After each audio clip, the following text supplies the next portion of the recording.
Lies, conspiracies, corruption. It's the Mr.X Files with John Mutton.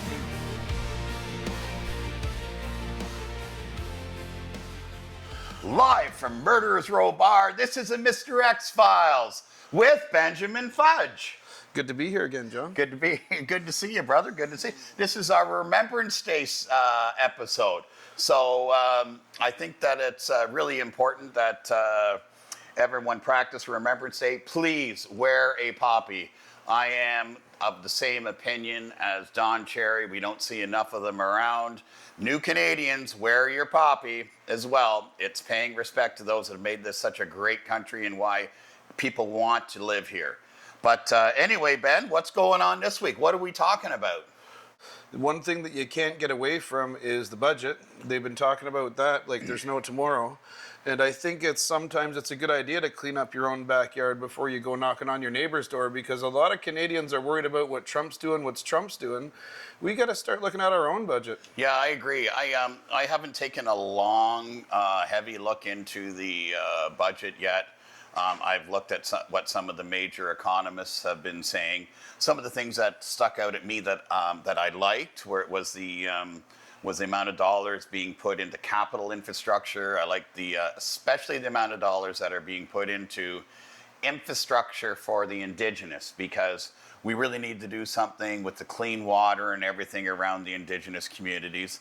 However, those types of projects, in terms of the capital projects in general, they don't necessarily have an immediate payback. You know, it's fiscal policy trying to stimulate the economy.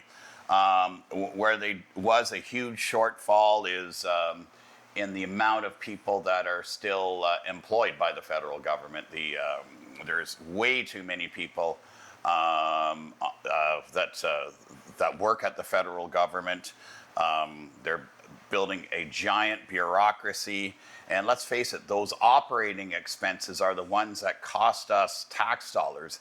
The capital items we can do as a one-time only here and there, but those operating costs are always ongoing. So take a look at that inflated payroll of the federal government. I think that's the key area to go, but I know that the Prime Minister has to sell the budget to either the NDP or to the Bloc. So he's either got to provide something for Quebec, or he has to provide something to the NDP, who basically have helped swing this entire country to the left, which I haven't been impressed with, but that's what's happened. And that's how we got the budget support. We had a question last week in the podcast. Did you get a chance to read that? Yes. We had a question from Anthony Edmondson, and he was asking, why are council salaries increasing at such a rate? So I just took a look at, I used Ontario. I do have the numbers across Canada.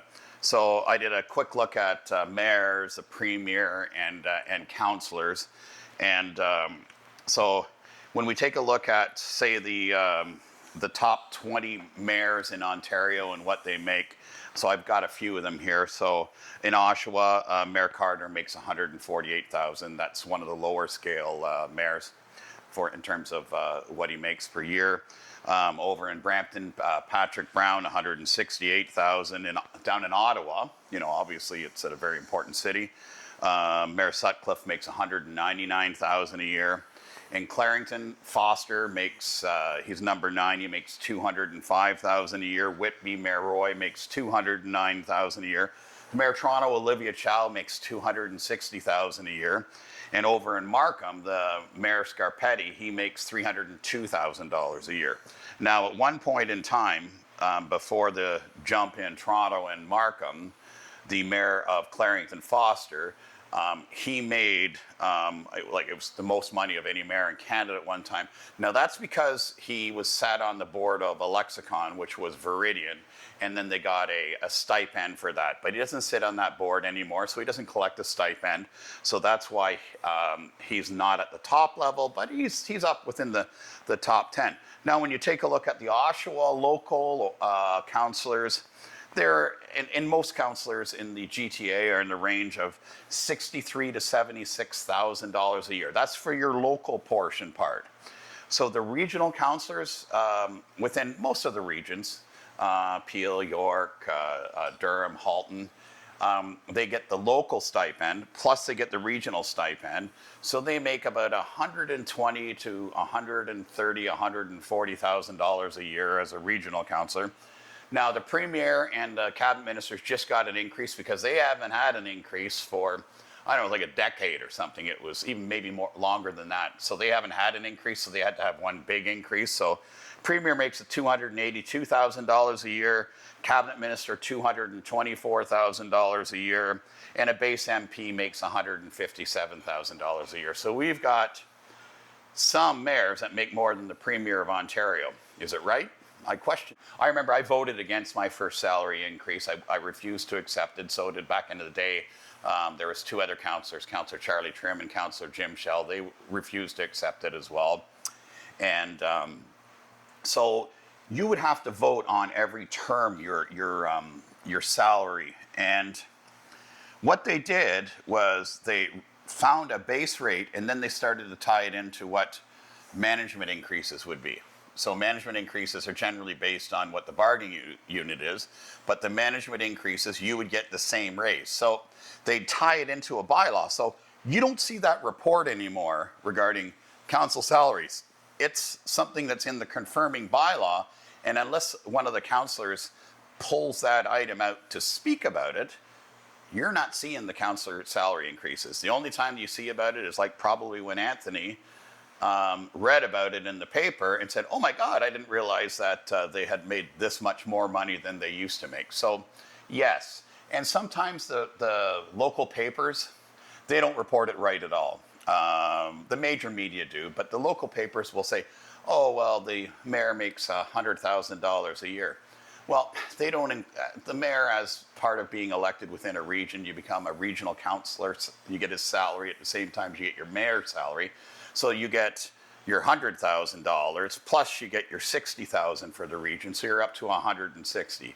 If you sit on a board or a committee, depending on where you are in what city, you get other stipend increases. A lot of them that sit on the utilities, like a lexicon and so on and so forth, they would receive another $25,000 stipend plus expenses and so on, which could really jack you up there. I don't believe that any elected official that sits on a hydro utility should be receiving a stipend. It shouldn't happen that way. You're elected to be the mayor and and also to do your regional council part. So you shouldn't be getting paid as a private director on that corporation. It still happens, and it happens across the Lexicon neighborhood, and which is Pickering, Ajax, Whitby, Clarington, and Belleville. But in Clarington, they don't have, the mayor doesn't sit on the Lexicon anymore. He's put his city manager on there, and she will receive the stipend, which she shouldn't, because she should be doing it a part of her chief administrative office job. But when you look across Canada now, it's funny because you'll only see Vancouver mayor and the Montreal mayor be even close to one of the GTA mayors. So by far, the salaries that we mentioned earlier are the largest in Canada, are here in the Greater Toronto area. So I'll let you be the judge as the public, what you think of it. I can't believe how much the mayor of Whitby gets paid. Yeah, I was actually surprised too. I just, like I said, I just pulled these numbers out, and I was surprised. You know, there really should be I don't know if they could derive a number per capita, but to me, the mayor of Toronto at $260,000 a year, making only $55,000 more than the mayor of Clarington, or $50,000 more than the mayor of Whitby, which is just a fraction of the size. Everybody's tuned in this week to hear the scandal. Who's getting fired, and does it rhyme with fettuccine?